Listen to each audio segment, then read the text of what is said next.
It is the spring of 1940, and somewhere on a drafty workshop floor at the Imperial Chemical Industries laboratory in Ardeer, on the west coast of Scotland, a man is pressing a spherical glass flask against a rusted steel plate. He is not conducting chemistry. He is conducting warfare. The flask, coated in a film of birdlime, an ancient, sticky substance traditionally used to trap birds, clings to the metal with a quiet, almost domestic tenacity. The man steps back. He nods. It holds. What happens in the next 3 years, from that unremarkable sticking test on a cold Scottish workbench to the factory floors of the English Midlands, and then to the hedgerows and rubble-strewn streets across occupied Europe, is one of the more unusual stories of British military ingenuity. It is not a story of radar or jet propulsion, those headline technologies that dominate the popular imagination of the Second World War. It is a story of a glass ball, some adhesive, and a shaped explosive charge, a weapon so simple and so unorthodox that the Army initially refused to believe it could work, and that the Germans, when they first encountered it, reportedly refused to believe the British had actually issued it to soldiers. The weapon was the No. 74 grenade, more commonly known as the sticky bomb. And the trick at the heart of it, the trick that made enemy tanks jam, burn, and ultimately fear, the lone infantryman crouching in a ditch, was not brute force. It was adhesion. It was the principle that if you could fix an explosive charge directly against the thin steel of a tank's hull or running gear, you could defeat armor that would otherwise laugh at a rifle or a machine gun. You didn't need to penetrate the armor from a distance. You needed to stick to it. That distinction, the difference between penetration at range and contact detonation, is what makes the sticky bomb remarkable, and what makes its story worth telling. Because in 1940, when Britain stood alone and German armor was rolling through Western Europe virtually unchecked, the question of how an ordinary soldier could stop a tank was not an academic exercise. It was the most urgent tactical problem in the world. To understand why the sticky bomb existed at all, you must first understand the condition of the British Army in the early summer of 1940. The evacuation at Dunkirk, completed between 26 May and 4 June 1940, had saved roughly 338,000 men from the beaches of northern France. But it had saved the men, not their equipment. The Army left behind approximately 2,500 guns, 64,000 vehicles, 76,000 tons of ammunition, and nearly 90,000 rifles. Entire units returned to England with nothing more than the clothes they were wearing. The British Expeditionary Force had been routed not because its soldiers lacked courage, but because it lacked the means to stop German armor.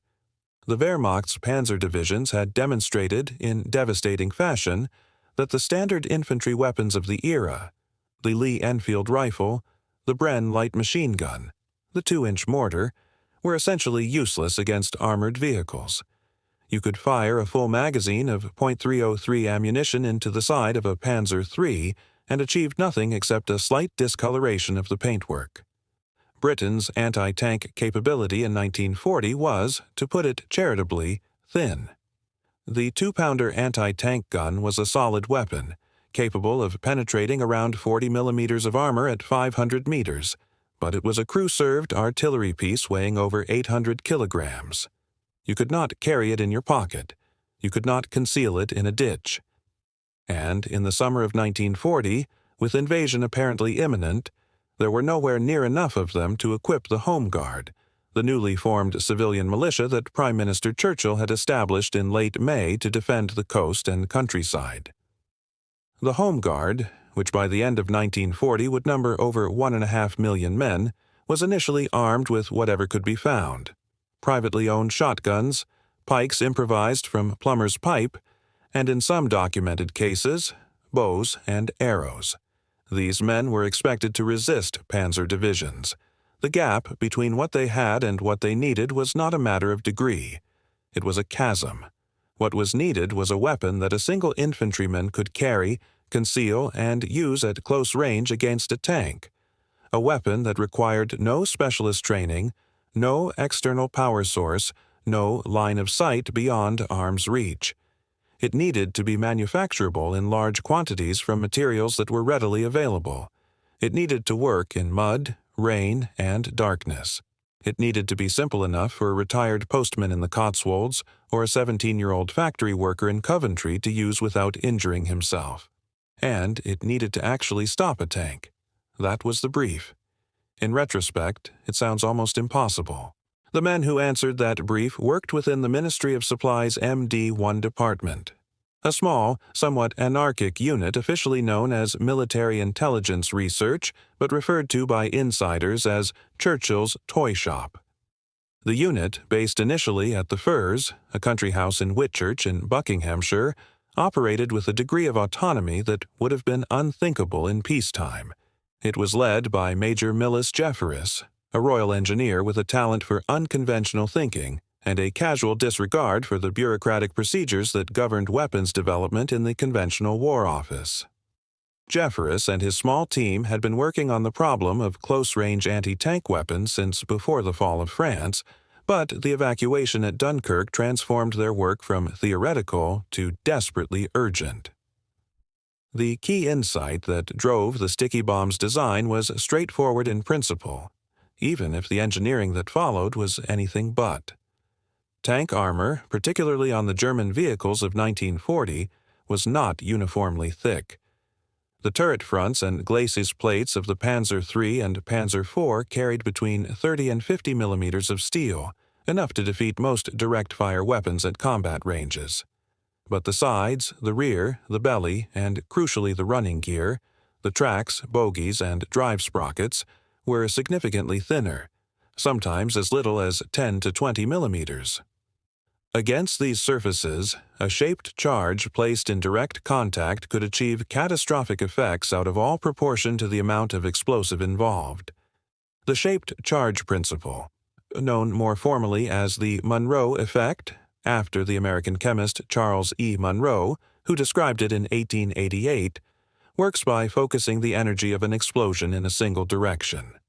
A conventional explosive detonated against an armored surface disperses its energy outward in all directions. Most of it misses the target entirely, but a charge with a hollow cavity in its face, lined with metal and pressed directly against the steel, creates a high-velocity jet of superplastic metallic particles that punches through armor with extraordinary efficiency. In simple terms, shape the explosion, and a small amount of explosive does the work of a much larger one. The engineering challenge was not the explosive itself. Cyclonite, a high explosive also known as RDX, was readily available and well understood. The challenge was getting it to stay in contact with the target long enough to detonate. A grenade thrown against the side of a tank would simply bounce off. The surface was smooth steel, often coated in grease or dust, and a grenade had no mechanism for maintaining contact. It needed to stick. The solution devised by Jeffers's team was startling in its directness. The explosive charge was formed into a sphere, roughly 130 millimeters in diameter, enclosed in a glass flask. The exterior of the flask was coated in a thick layer of birdlime, a viscous adhesive substance traditionally prepared from holly bark or mistletoe berries and used, as the name suggests, to trap small birds on branches. The flask was housed in a tin casing with a spring-loaded handle mechanism. When the soldier was ready to deploy the weapon, he first removed a safety pin, then gripped the handle, which pulled away the tin casing and exposed the sticky surface. He then pressed the grenade against the target, twisted the handle to set a 5-second fuse, and ran. The complete weapon weighed approximately 1.25 kilograms, which is roughly equivalent to a bag of flour. The explosive filling, some 227 grams of Nobel's 808, a plastic explosive based on RDX, was sufficient, when detonated in direct contact with steel of 10 to 20 millimeters thickness, to punch through the hull and create lethal overpressure and fragmentation effects inside the vehicle. Against the running gear, it could jam or destroy the track, rendering the tank immobile even if it did not set it on fire. Production was assigned to firms across the English Midlands. The glass flasks were manufactured by standard bottle makers. The adhesive was produced in bulk by suppliers who had previously made it for the agricultural and pest control markets. The tin casings and fuse mechanisms were assembled at small engineering workshops. By early 1941, production was running at tens of thousands of units per month, eventually reaching a total production figure estimated. Records are incomplete, as many wartime manufacturing details remain in partially classified files, at somewhere between 2 and 4 million units by the end of the war.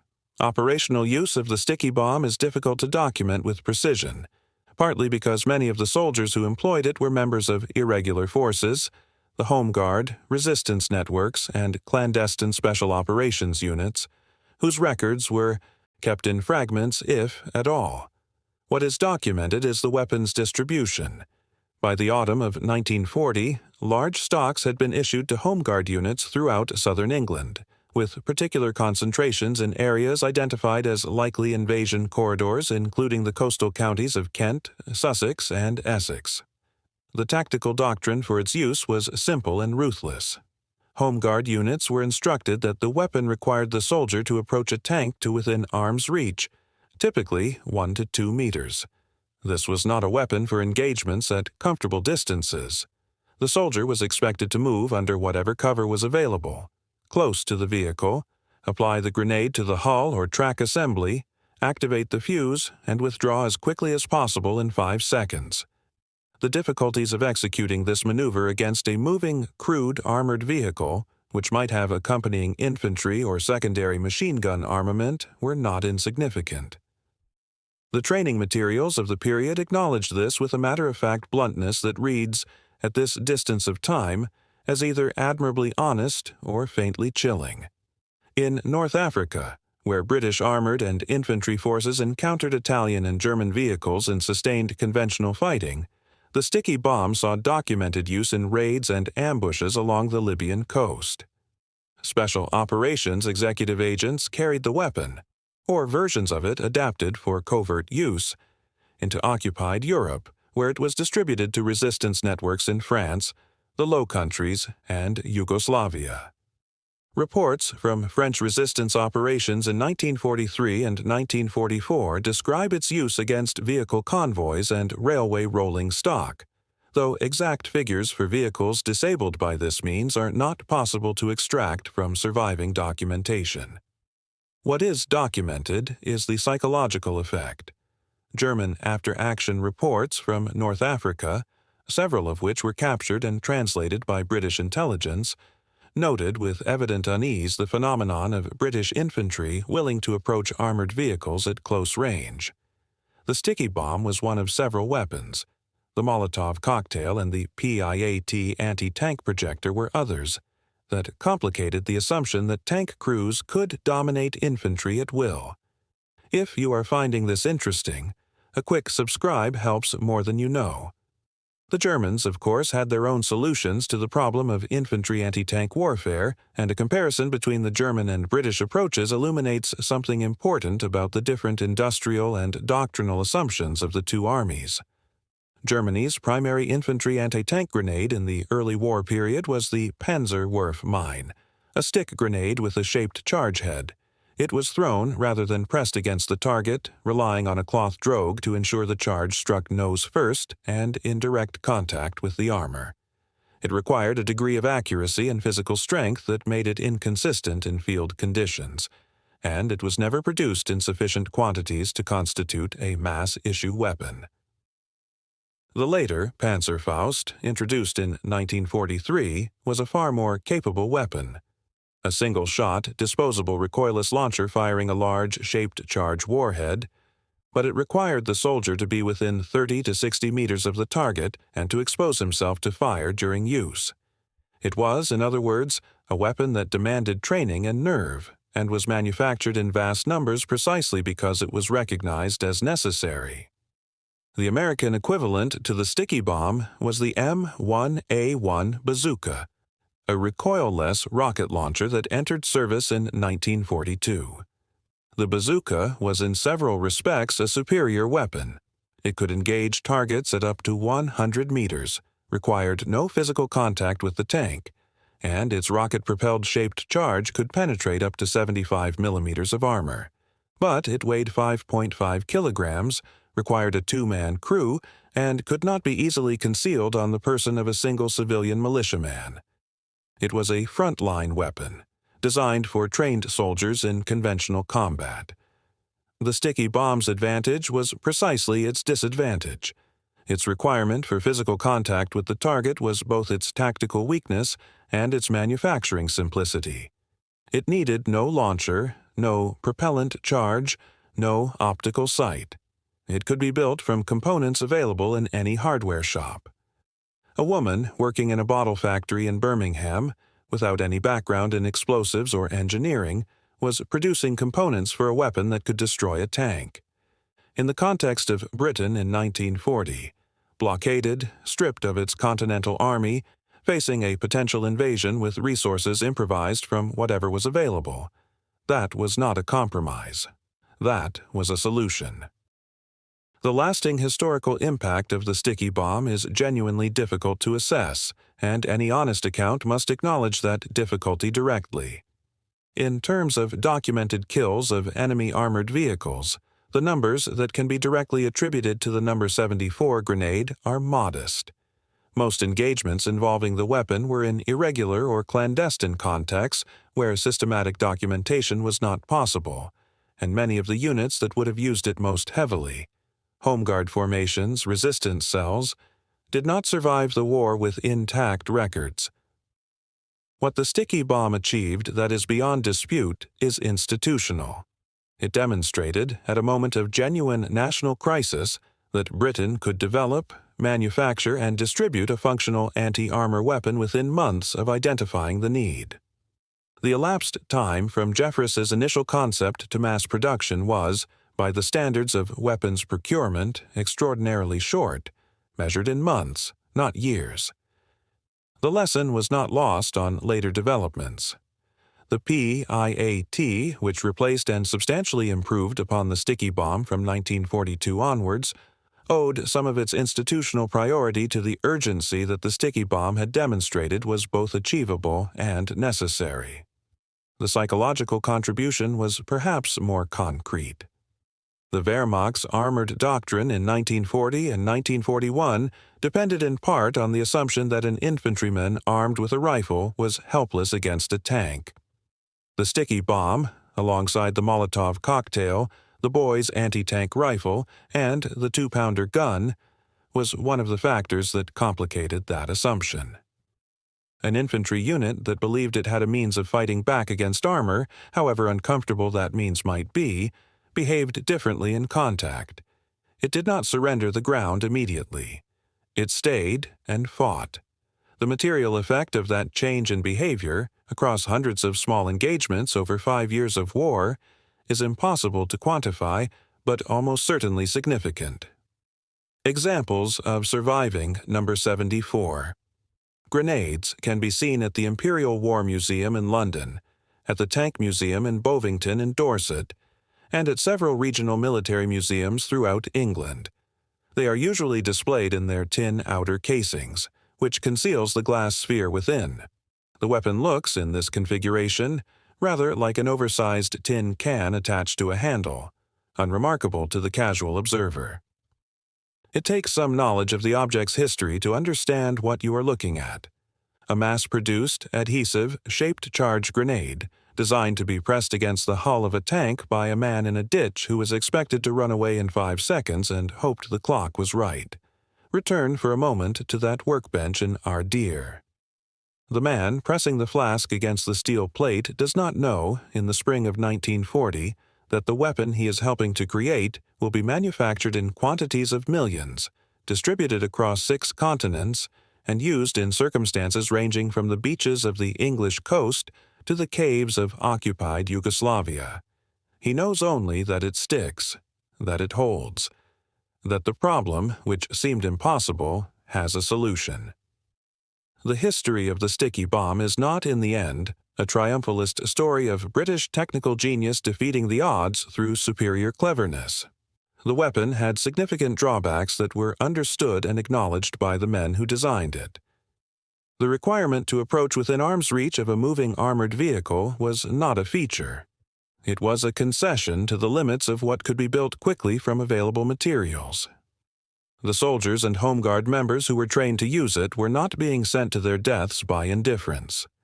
They were being given the best available option at a moment when better options did not exist and might never arrive in time. That context, the summer of 1940, Britain genuinely facing the prospect of invasion, the army reforming on English soil with borrowed rifles and improvised weapons, is essential to understanding what the sticky bomb represents. It was not designed in a comfortable research environment with unlimited time and budget. It was designed by a small team in a country house in Buckinghamshire under the immediate pressure of military catastrophe, using the principles of adhesive contact and shaped charge detonation to answer a tactical problem that the conventional defense establishment had not solved. In doing so, it gave the infantryman something he had not possessed since the armored vehicle first appeared on the battlefield in 1916.